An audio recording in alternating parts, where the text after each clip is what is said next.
All right. Well, welcome back to Red Thread Podcast. This is going to be kind of a part two on the year without a summer.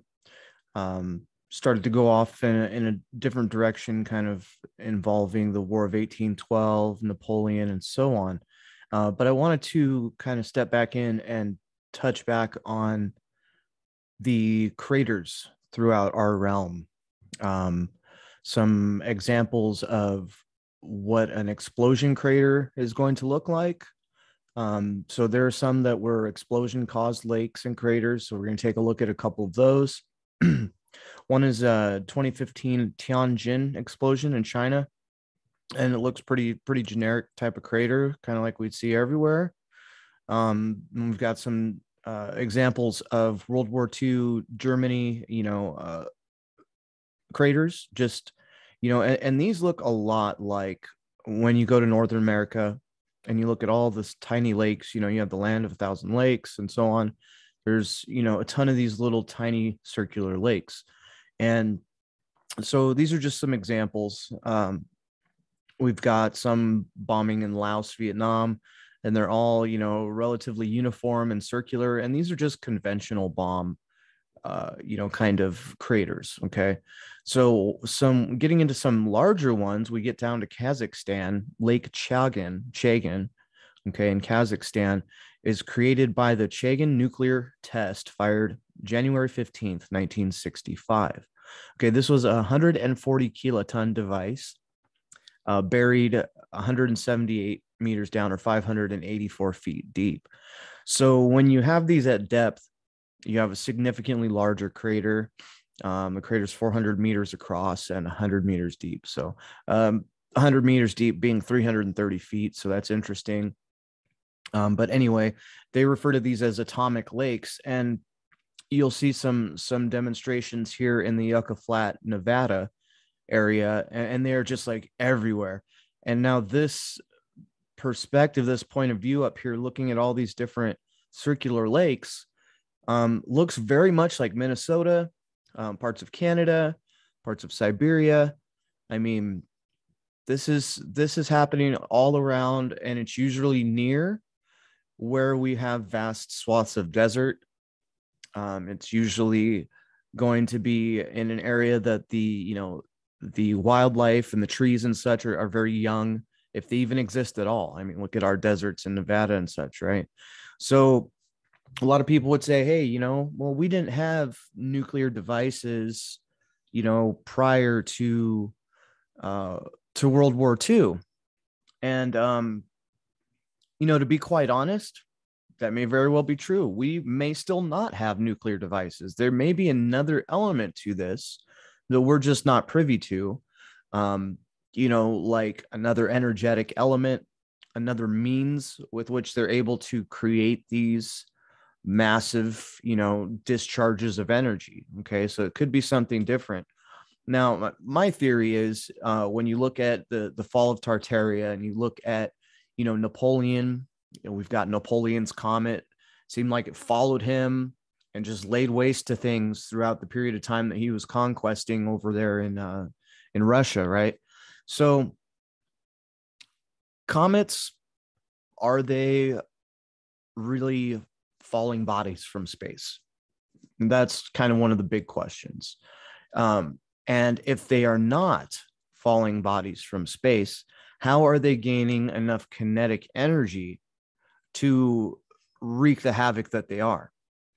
Is it a possibility that the comets that we hear of could actually be man-made or humanity-made? Maybe not our humanity, but man-made weapons of some kind, like we see in references in the Indian lore of this battle of the gods, right? Were we witnessing the last battle of these larger people, right? These larger these Tartars, these from Tartarus, from Tartaria, who may have been giants or may have been previous civilization.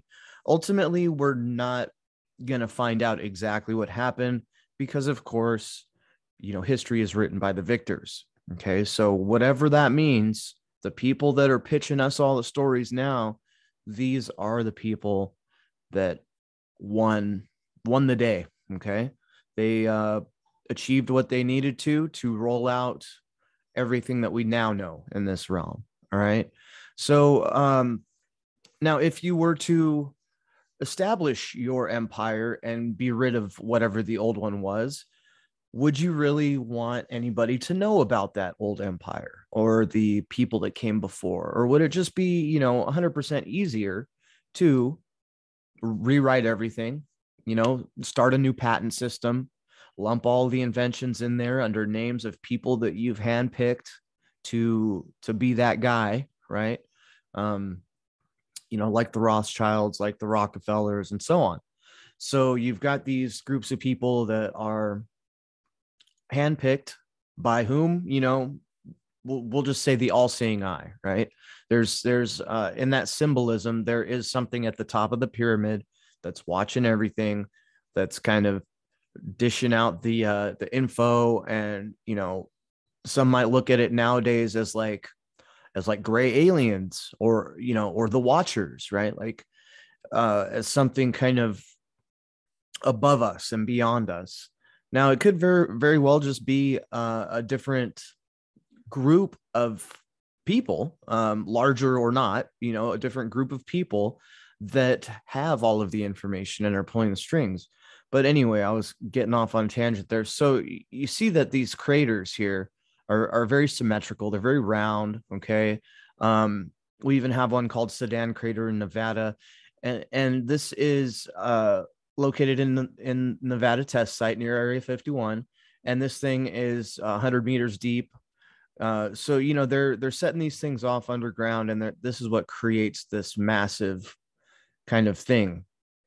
Now, that being said, if you were in a position where you have to bail out on your land, all right, like say you're Tartarians in Russia, and you have built your infrastructure, you have your epic cities, and you have, to be quite honest, you would have labyrinths underneath your cities to facilitate things like, water flow, right? There are catacombs beneath many, many of the cathedrals and things that we see on the surface. There's a lot more going on underneath. Okay. So if you had your tech centers, your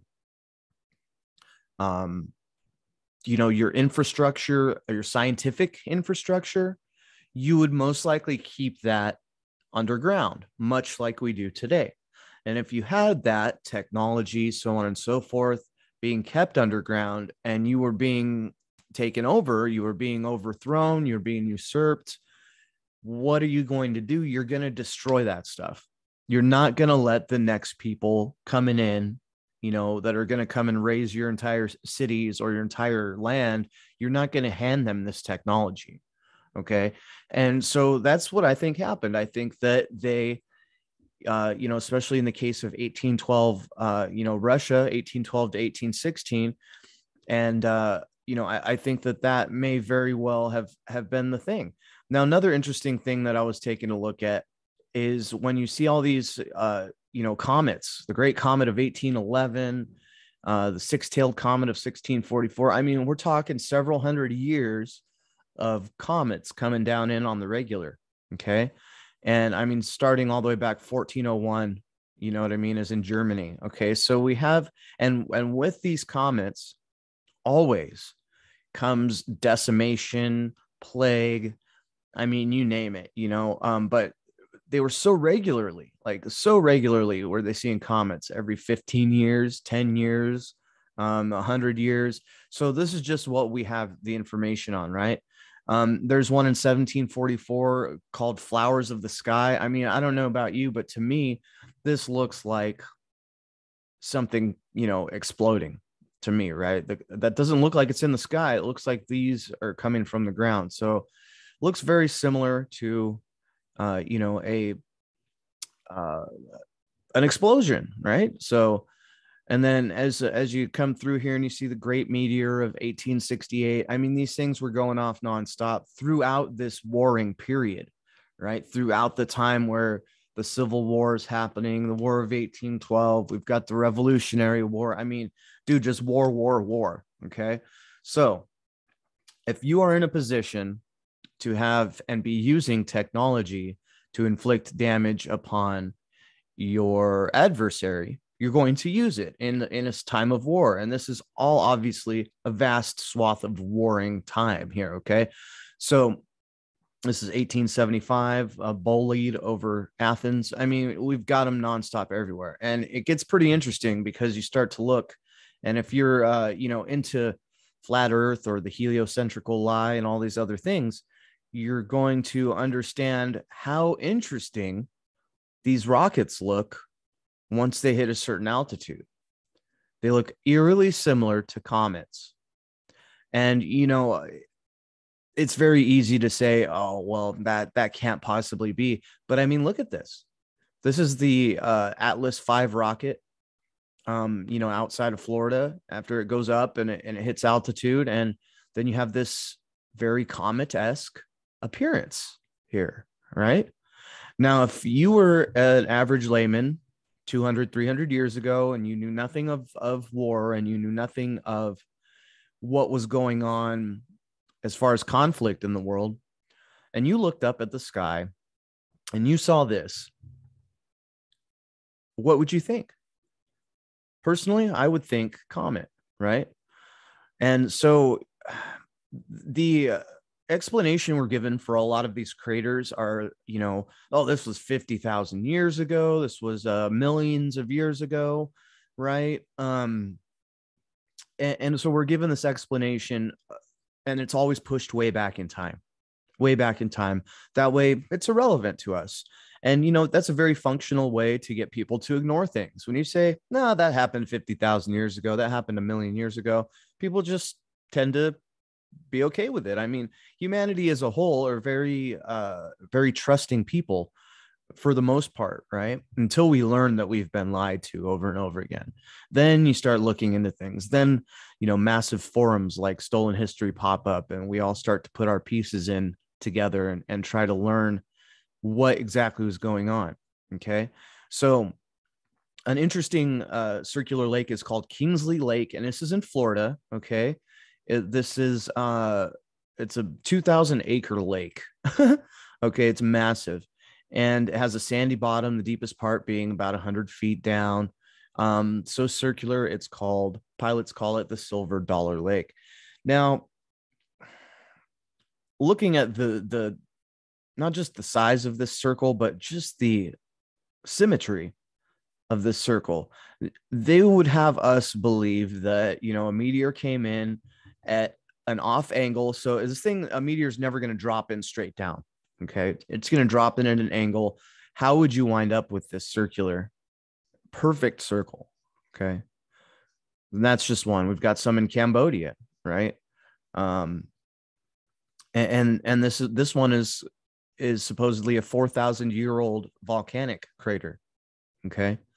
I'm beginning to not buy any of these stories that come from meteorology, or the science machine that is in place now. Okay. So we were told that this is a 4,000-year-old volcanic crater, and we have some in Spain. I mean, you pick a continent, they are there. Okay. Here's another one in Florida, perfectly circular. Okay. So keep in mind that the shape of Florida over the last 400 or 500 years has changed drastically on maps. Okay. So the folklore is that this lake was formed by a large meteor crashing to Earth centuries ago. So it's a mile in circumference. Okay. That's massive. All right. And we'll get into what would it take to create this type of situation. Okay, now there are some, like Crater Lake in Oregon, that's a little bit more irregular, right? A little bit more irregular. And it's interesting to look at all of these craters. I mean, India, we have them, Kankaria Lake, Supposedly is let's see what happened with this one. It was completed in 1451. So this is supposedly a man-made lake created in 1451. The Sultan built it. Okay. So, and it's 20 to 30 feet deep. Okay. So it's interesting that they point some of these out and they're like, oh, that's man-made. But they tell you this thing was basically dug out in the 1400s. How? No explanation. Okay. So that's one. Another one, Lonar Crater Lake, supposedly formed 50,000 years ago. There are numerous temples around the lake, most of which are in ruins. And if I'm not mistaken, when it comes to a lot of these, lake situations with these massive circular lakes, oftentimes we will find temples in the center. We will find cathedrals ruined in the middle of these lakes. So is it too much to think that these were strategically wiped out? Right. Especially when you consider, like I was saying, that underground beneath these cathedrals, you have catacombs, you have vast complexes underground. Okay. And if you are keeping your technology, your research and stuff secret from other city states or from other groupings of people, you would have it underground. And if in the event that you had to bounce out of there, right, in the event that you're being taken over, you're being usurped, you would not want this stuff to fall in the hands of the oncoming army. Okay. So it's very interesting. The crater itself supposedly was built in honor of Vishnu's victory over the giant Lonassur. So, we'll get into what that means, some other time. But anyway, the Pingaluit crater, approximately 1.4 million years old. A meteor impact that had the force of 8,500 Hiroshima-sized atomic bombs. So Hiroshima-sized atomic bomb is not, by rights, it's not a massive, device. Okay, so when you say 8,500 Hiroshima bombs, we have devices that are capable of something like that yield currently. Okay, don't ever put it past us as humans. Our power of destructive capability is extreme. Okay, to say the least. All right. Now, if you were to have a different means, like say maybe not an enriched isotope means of creating this explosion, but something more like along the lines of like a hydrogen explosion where you're splitting just the one atom, you create a much larger kind of explosion. And if you have this buried 1,000 meters or 100 meters deep, which is approximately where you're subflooring and everything. Like if you had Area 51 and this thing had an explosion in the underground areas, it would create a massive crater, much like these. So very interesting stuff. We have these craters in Estonia. I mean, all throughout the forest, there's tons and tons of them, I'm sure, in the more heavily wooded and, floral areas of, like the Amazon and things like this. So along with pyramids and these other structures that are decimated all around the world, you find these lakes, these circular lakes. So it's really strange, right? Like coincidence? I don't think so, especially when you start to look at Russia. I mean, massive, massive stretches of land in Russia just pockmarked, right? With supposed meteor craters. Okay.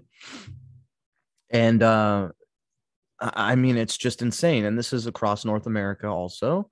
You have it across Northern Africa, like I was saying in the last video. But I just want to show some more, examples here, because it's absolutely nuts to think that there was a massive, continent-wide culture, right, that just disappeared or just moved away or you know what I mean, that just was erased so readily from our history. Okay. No, it's appearing more and more like, listen, these people were putting up a fight. These people did not want to go by the wayside. Okay. But they sure as hell didn't want all of their information, all of their research, all of their technology. They didn't want all this stuff falling into the hands of the would-be controllers. Okay. And they already had several cities which were technological in themselves that were falling laying claim to by these controllers coming in, by the French army. And personally, I think that Napoleon's army, the French army, as much as they're touted to be the good guys by some circles, I think this was just another dagger in the hand of the control mechanism. Okay. um I think that the Romanovs were one also.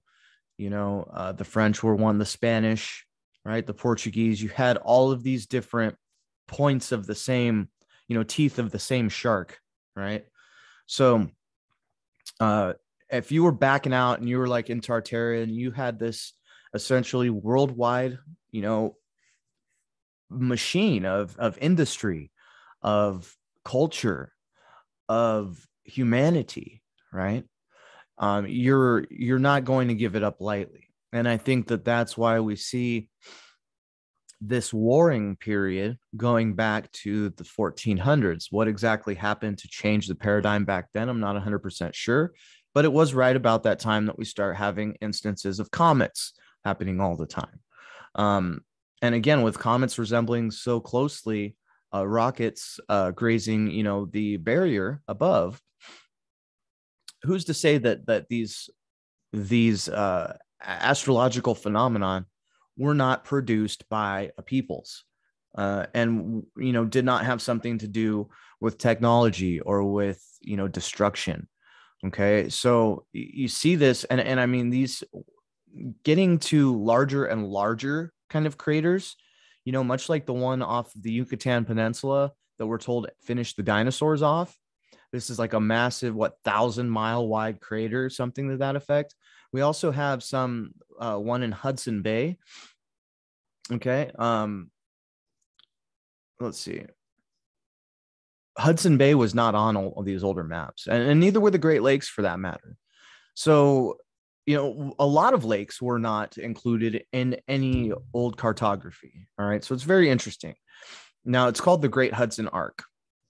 Okay. It's a 250-mile wide circular structure.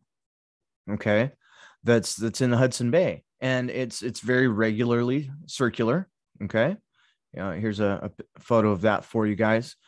And it's interesting because, right in the center of it, there's still some land mass. And it just makes me wonder, honestly, what was there? What was there that necessitated being leveled to such an extent? Now, this is the same kind of area that would have been, from what we understand, part of Tartaria.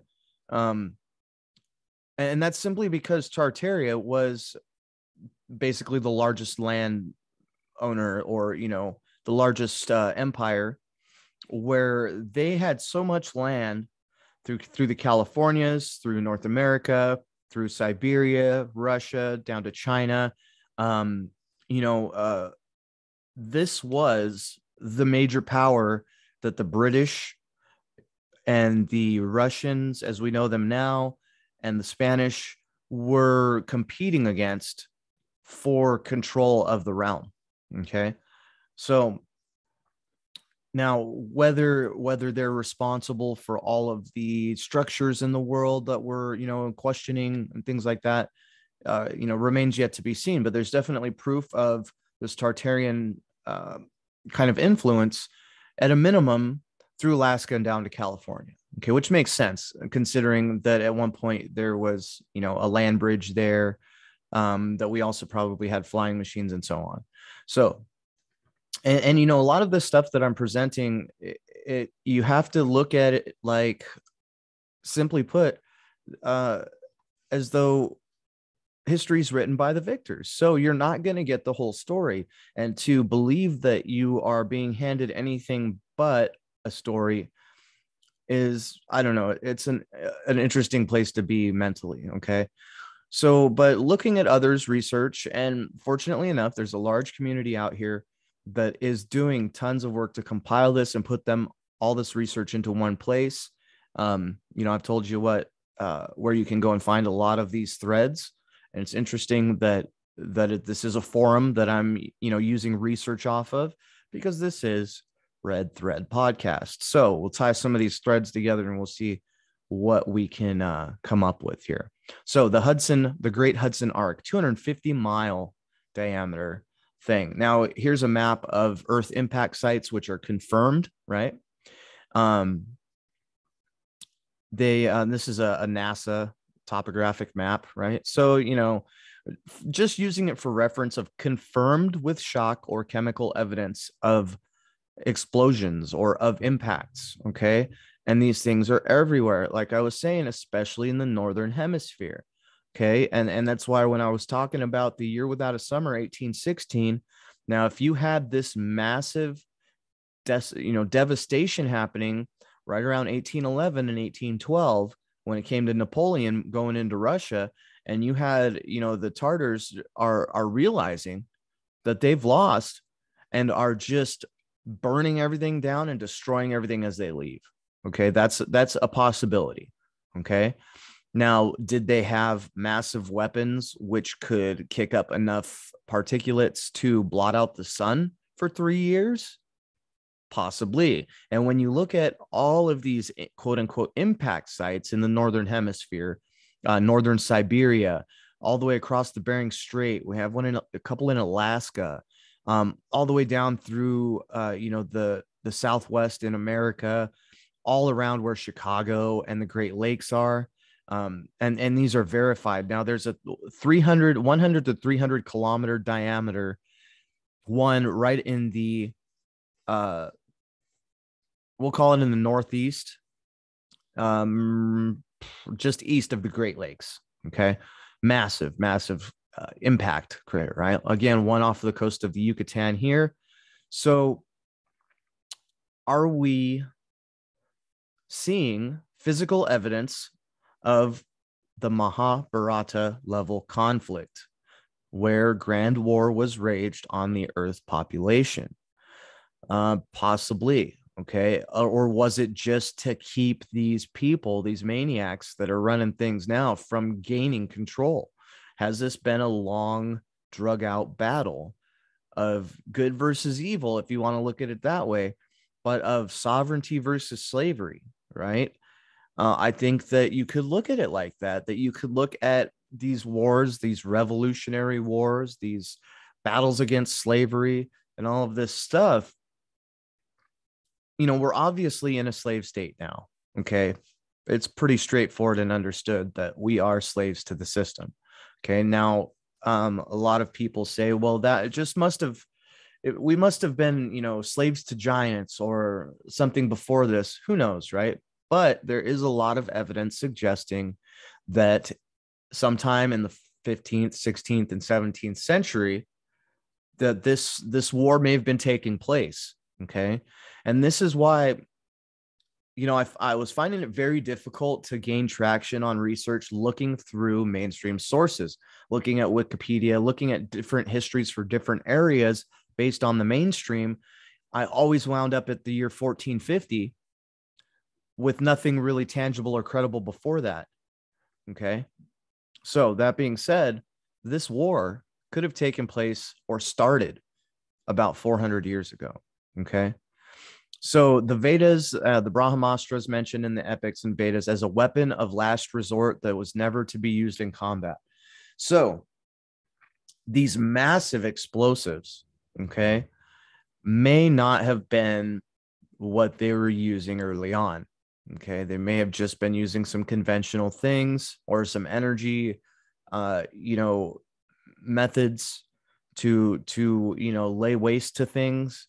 But it seems like at the end there, especially when you get into, the early 1800s and you see these years without a summer, and there was one in 1717 also. So this war may very well and most likely was happening over, the entire stretch of history, all the way back to like the year 1400. Okay. Possibly the early 1400s, which is why, Christopher Columbus would need to be invented and would need to come back in and say, okay, well, we just discovered America in the late 1400s. Because if you had, in that period of time, a lot of this devastation, and this was maybe primarily what was happening in the Americas, was the assertment of what could be called Tartaria, or the old world at that time. Okay. Or, the sovereignty, the constitutional republic that was America, that is now a corporation. Okay. Um, this could have been what happened prior to supposed Columbus. All right. Which is why everything needed to be rediscovered, because everything was devastated.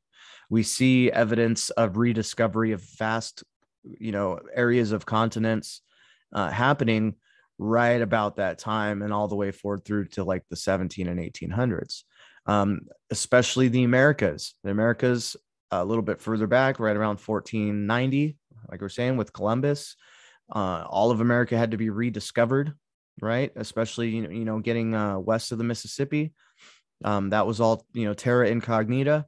Why that was the case when, prior to that, there's, evidence, the dating on the maps is hard to kind of stick down and nail down. But anyway, impact sites all over the world, especially in areas where there's vast desert. And tons of this stuff going on in Europe as well, which is interesting. And I mean, dude, Australia is just riddled, and as you know now, that's a vast continent of wasteland for you there. So anyway, were we looking at this, what was known as the War of the Gods? Okay, was this the last hurrah of these larger Anunnaki type giant people? Possibly. Another interesting thing is the ruins landscape art, popular in the 17th century. So this comes with the rediscovery of all of this land, which was already devastated. Okay. And, it makes sense to me that as you rediscovered all this land, when you find these fallen temples, you would find technology of the ancients. And it reminds me of the ruin haunters in the archetypes of humanity that I did with Ryan on All Tomorrows, right? Like there was this group called the Ruin Haunters, and they would, haunt the ruins, and they would gain technology and insight from this old infrastructure that they were able to get first access to. I think a lot of that's been happening. Okay. Which is, it's just interesting when you look at the 17th century art and you see tons and tons of devastated, decimated, massive temples. And, if you think that the cathedrals that we're looking at in the Tartaria topic are massive, you got another thing coming. The infrastructure that is shown in this ruin landscape art was unbelievably huge. Okay. Just insanely massive, and especially when you look at the two different sizes of humanity that are often in this art. You have a larger humanity and a smaller humanity. So that in itself is interesting. Okay. So moving on to, Tartaria, and the reason, things would have looked different to the Tartarians back then, because as you see on this map here, the Atlantic would have essentially been like an inland sea to these people. Okay. Because they would have had control over the entire Americas and the entire Eurasian landmass. All right. So the Atlantic would have just been an inland sea to these people. They would have been no sweat to, travel back and forth. Same thing through the Bering Strait. And now if you didn't have this winter, this epic northern hemispheric winter that we are all used to, which may very well be due in part to, catastrophic, decimation of these areas, which on old maps, we're talking cities spread out everywhere through Siberia, through Greenland. There's other islands called Friesland and so on in the Northern Ocean, Northern Atlantic, that are not there anymore. Combine that with like that circular crater thing in the Hudson Bay, and then there's more when you get over to like Northern Ireland. There's some, I'll probably be pulling up like a Google map at some point in the future to start looking at some of these like massive craters and things, because I think it's important for people to understand that this transition that happened, this did not happen instantly. This did not happen, you know, neatly. Okay, at all. It was not a neat process. This has been just an insane series of wars going on for at least 400 or 500 years. Okay, so very, very interesting. The Arctic, the Pacific, and the Atlantic would have been the inland waters of Great Tartary. So that being said, they wouldn't have wanted to let go of any of their land or their progress or any of that. But as you know, based on situations in the world we live in, these people that are controlling now, they're very, very persistent, and they're very, very they've got things planned out over the long scheme, right? So they didn't have to win all of this at once. They stretched it out over several hundred years. And how they would do that, I think we're going to save like for another video to get into the clones and things like that. But I wanted to touch with you on what type of people the Tartarian may have been. They would have been like a Caucasian type of people, fair skinned, green eyes, blonde hair, tall. Okay. The land of Tark and Tara. Those were the names of their, predecessors, right? Like, so the different aspects of, of them, kind of an Adam and Eve, if you will.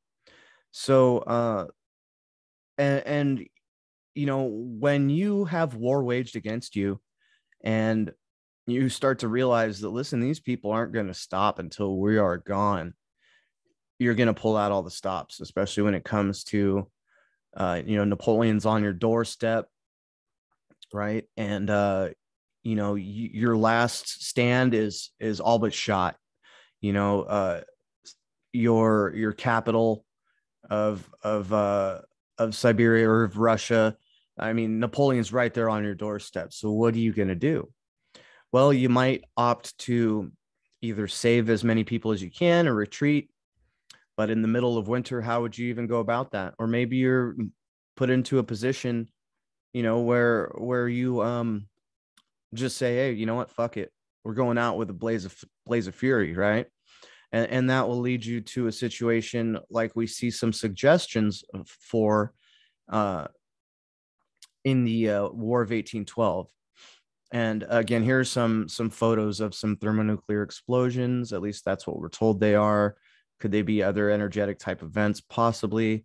Here are some more of these ring lakes, the karst lakes, very common in Russia, especially in Siberia. Okay. We have artwork from the period demonstrating huge fires and things like this. So again, about the year with no summer in Russia, there's no reports of any climate issues. But again, this is the time where Napoleon is going over there and taking over and everything else. So, okay. Now at this period of time, we had the English colonial, armies taking over much of India, much of, Laos, Cambodia, so on and so forth. So, there's kind of this tightening noose happening around Tartaria at this point in time. So Napoleon entered Moscow on September 2nd. After a terrible battle near the village of Borodino, Russian troops successfully repelling all the attacks of the French, retaining reserves and having their disposal excellent position and strong rear, suddenly retreated. Okay. Now they didn't just retreat, but they gave the enemy the biggest city in the country to reproach, its historical center, right?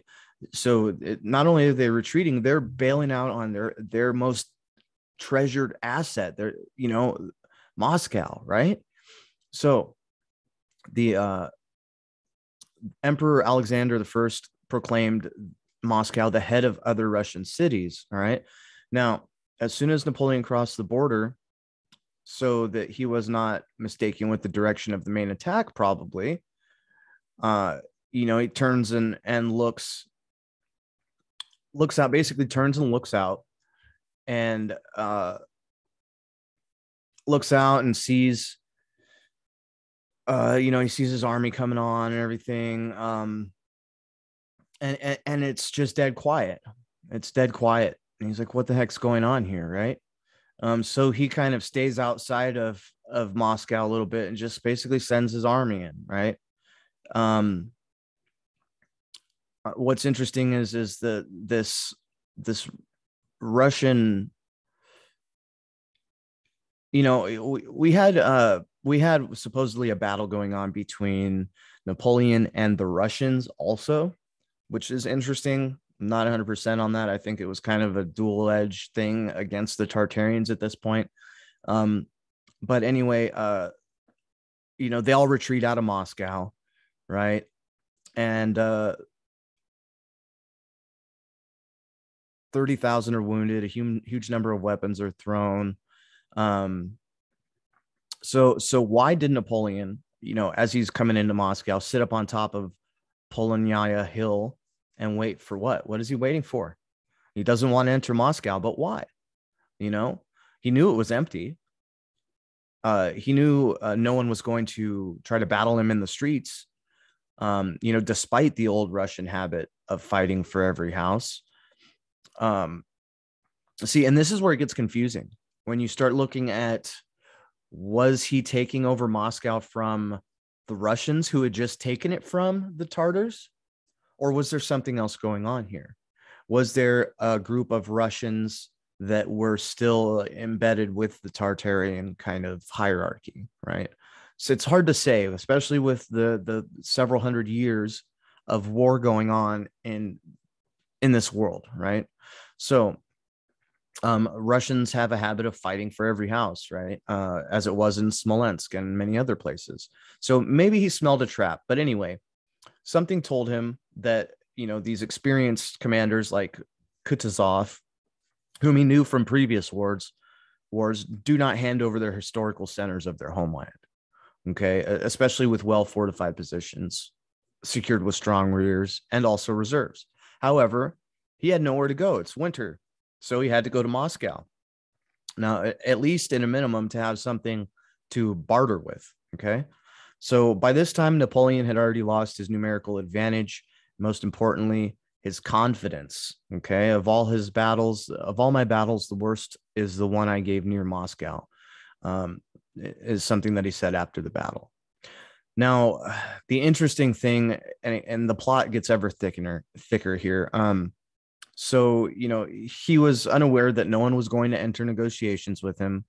This was all a plan for whoever was occupying that land prior, whether it was the Russians or the Tartarians. There's not a lot on that specifically. We have the historical accounts for things that happened, but we also have some interesting accounts that basically show that Kutuzov received an order to leave Moscow because his army had fulfilled the task and lured Napoleon into the trap. Okay. So he takes off with his army. He's got to save the army. Okay. So they bail. And as for the Muscovites, they all knew that Moscow would be abandoned and it was necessary to carry away the legs in order not to get Bonaparte. So, which will not stand on ceremony and will rob, kill, and rape. So, as they say, who did not hide. However, there were only a few, only 20,000 citizens. Okay. So there were still citizens in the city when this whole thing kind of unfolded. But the army was gone. The Russian army was gone, apparently. But anyway, Napoleon's marbleman, Armand de Caulaincourt, the Ober Chief Master of Napoleon, later recalled, a city without inhabitants was embraced in grim silence. During the whole of our long journey, we did not meet a single local resident. So apparently the residents were gone also. They may have been out of there a long time before that with this, battle going on for several, maybe 300 to 400 years prior. So the trap slammed shut, game caught. Now, this is when the fire breaks out in Moscow. There's a ton of artwork showing the fire in Moscow. Okay. Tons of it. right? Then there's, some that shows just decimated buildings. I've got one here. It's the Kremlin in the background behind all the flames. We've got crumbling buildings. And what we are shown as far as what these armies looked like is on horseback, possibly some artillery, right? Some very basic kind of run of the mill, medieval army type stuff, just horseback, maybe some muskets and things, muskets there. So it's interesting what we're shown. And then there's also, here's where it gets weird. All right. And on the first night, all right, here we go. 2 officers were stationed in the Kremlin buildings. From there, they could see the northern and eastern parts of the city. About midnight, they were awakened by an extraordinary light, and they saw that flames engulfed the palaces. At first, it illuminated the graceful and noble outlines of their architecture, and then it all collapsed. So, fire, and then everything collapses. On the very first night, the 14th to the 15th, a ball of fire descended over the palace of Prince Trubetskoy and set fire to this structure. So that's very weird. A ball of fire descended over the palace. Okay. An extraordinary light, a fireball, a flame, bringing down palaces, right?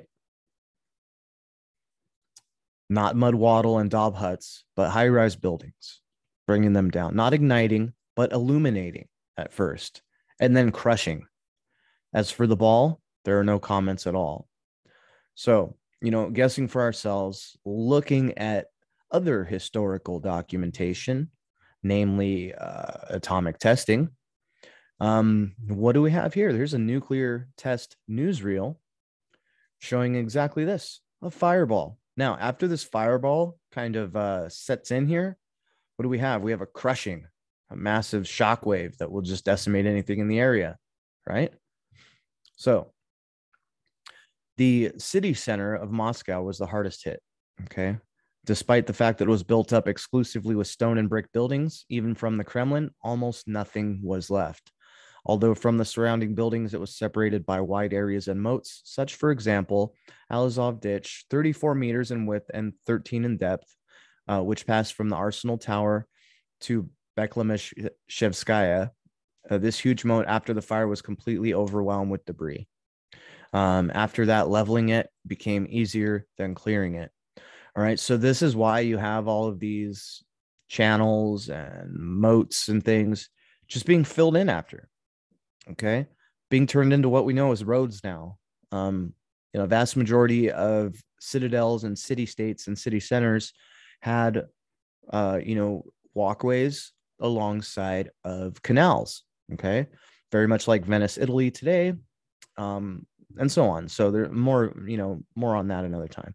But so Napoleon, who is accused of setting fire to Moscow and blowing out the Kremlin, he barely even survived during this fire. So after a long search, they found an underground passage near the pile of stones that led to the Moscow River. Through this narrow passage, Napoleon and his officers and guards managed to get out of the Kremlin. All who survived were in a state of shock. So they were walking around the city, stunned by the firestorm, blinded by ashes. They don't recognize where they are. The streets it's so smoky, they can't see anything. The streets are turned into piles of ruins. I mean, all that was left of Great Moscow is several surviving houses scattered amongst the ruins.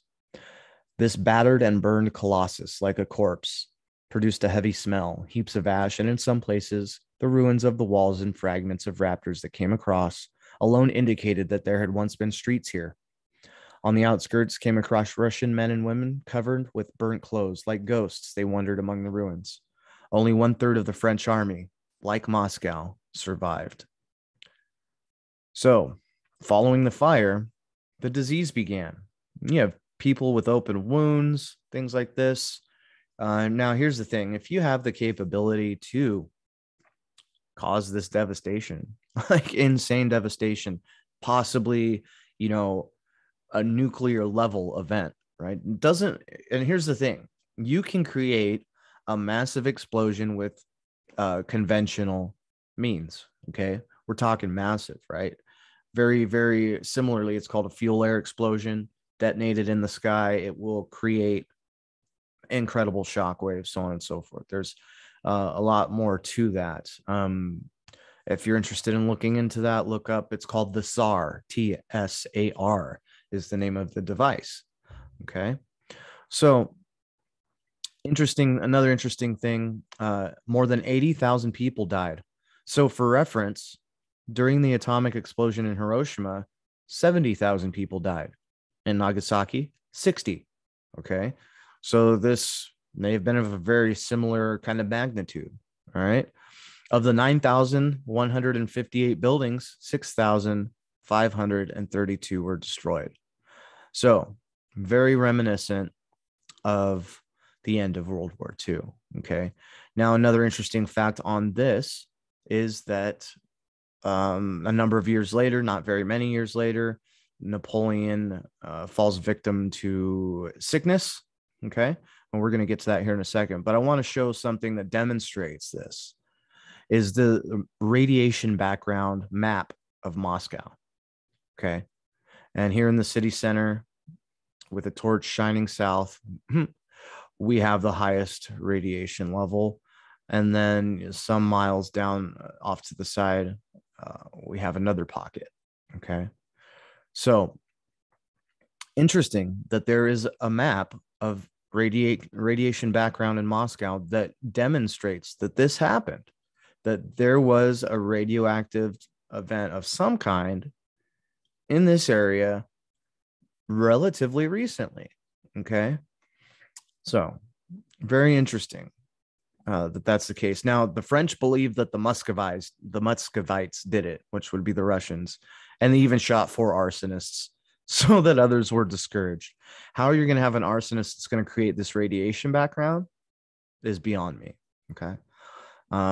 So I found that interesting. Okay. And if this happened this one time, here in Moscow, you can bet that this was happening regularly. Okay. Among other things. All right. Comets themselves are very interesting. Okay. They tend to happen, around the same time that a lot of earthquakes and different things like that. So aside from ether tech, which, maybe facilitating the earthquakes and so on, much like the HARP system we have in place now is capable of, we have the capability of conventional weapons. The size of things was much larger back then, machinery, possibly weaponry. Also, I mean, if you've seen some of the sizes of the cannons that, the Nazis were putting out in World War II, it's just incredibly massive. So shortly before the invasion, Alexander spoke to the Austrian ambassador. I suppose that at the beginning of the war, we are waiting for defeat, but I am ready for this. Retreating, I will leave behind a desert. So rather than giving up Moscow as it was, the preference was to just destroy the city. So, and they were hoping that they had, the capability of wiping out Napoleon at the same time, apparently. So very, very interesting stuff. So was this what happened throughout the world? Over and over and over again, causing craters upon craters. Craters upon craters, perfectly circular craters everywhere. Canada, several thousand lakes in Canada, right? Otherwise, it's a lot of marshland, a lot of tundra, kind of uninhabitable, really, right? Very interesting stuff. And we have the link up with the rockets looking suspiciously like comets, right? Very interesting stuff. Okay. And see, we're not even getting into the energetic side of what comets may possibly be. But after looking at some of these could very well be ballistic missiles or rockets. It's a valid argument. It really is. Okay. So I just want to demonstrate that for you folks and show you that, this thing, may very well been just part of war, part of the fallout of war, and So I just wanted to demonstrate that and just kind of show you guys what I'm looking at on this, and what I think may have happened in the Americas. What we're told is the Civil War, right? There's tons more information out there, and I'm really enjoying doing these kind of micro presentations for you all. Um, Hopefully soon I'll be able to get them put over to audio format. I just haven't got around to putting the stuff in there yet. But I appreciate you all for coming over and taking a look and seeing what's on my mind. And I hope that you feel free and put some comments down. We'll probably be starting up a YouTube pretty soon. It's a little iffy though. I don't really want to be talking about nuclear fallout and explosions and a lot of stuff like that on YouTube. Probably won't go over so well. Plus, there are other topics that I'd like to look into that definitely will get removed from YouTube. So, maybe we'll stay away from that. But let other folks know to come take a look over here on Odyssey and plug in here. And if they have some nagging suspicions about things, go take a look at some of these forums, guys. Go take a look at stolenhistory.org. Tons of awesome stuff on there. I'm having a blast looking through it. There's a lot in one place, which makes it easier, especially for presentation wise. It's good stuff, and just want to put out there so that people don't think that like this last reset or whatever was this quick, seamless, easy thing. We will get into how things were repopulated a little more in another, set. And a lot of that stuff, I'm sure we'll get to it. There's so much, and this is just the beginning. So I want to thank you for tuning in to the Red Thread podcast. And this has been another random thought process with Random Randy. And thank you for tuning in, and have a great rest of your day. Oh, and give me a thumbs up, or, a like, or, send this stuff out to others. Let them take a look over here. And I want to see what they think. I'm really, really hoping to gain some perspective, some opinions from you folks on what you think is going on, because this is just as I see it through my eyes. So looking forward to hearing from you all, and much love to everybody out there.